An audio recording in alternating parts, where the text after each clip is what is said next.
Good morning guys! Wala tayo na prank ngayong araw, kaya swerte nila. Hindi sila natakot ngayon at hindi rin sila tumawa.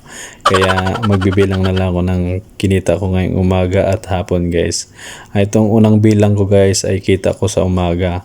Nag-start nga pala ako mamasada guys ng 7:50 after ko ihatid si Megan sa school at si Bibilib sa kanyang tindahan. Hanggang 12 noon lang yan guys. Ang kinita ko dyan guys ay 7:40. Wow. And guys, ilang oras lang yun guys. Masarap kasi guys kumain ng sabay kayo, di ba guys? Sa lunch, sabay-sabay talaga kami kumain yan guys.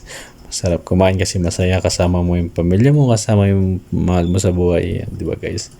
Masarap, masaya. Kaya masarap mamasada guys kasi hawak mo yung oras mo, may time ka sa pamilya, may time ka, marami kang time. Saka hindi naman sa pinagyayabang guys, malaki rin naman talaga ang kita sa pasada guys. So yan guys, tong kinita ko ngayon guys ay nakalaan yan guys para sa bayaran ko sa motor guys. 4,650 guys, yan ang monthly natin sa motor guys.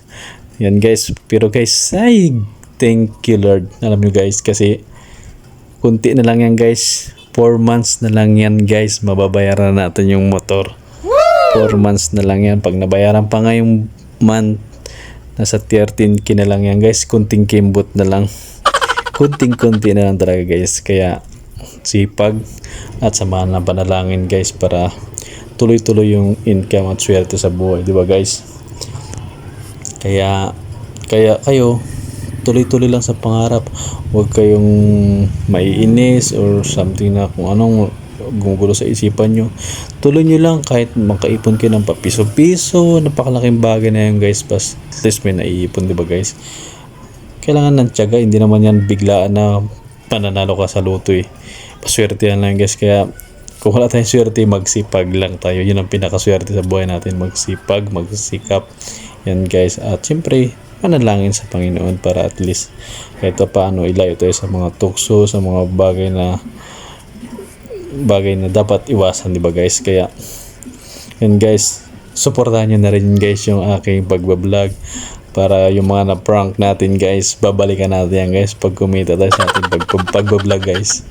Kaya support nyo yung vlogger yung prank boy.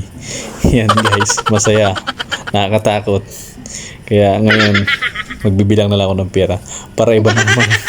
Dahil wala tayo na prank ngayong araw, kaya bilang na lang tayo ng kinita natin para ma-inspire din yung mga taong mapanood nito at ganahan sa buhay na sumikap.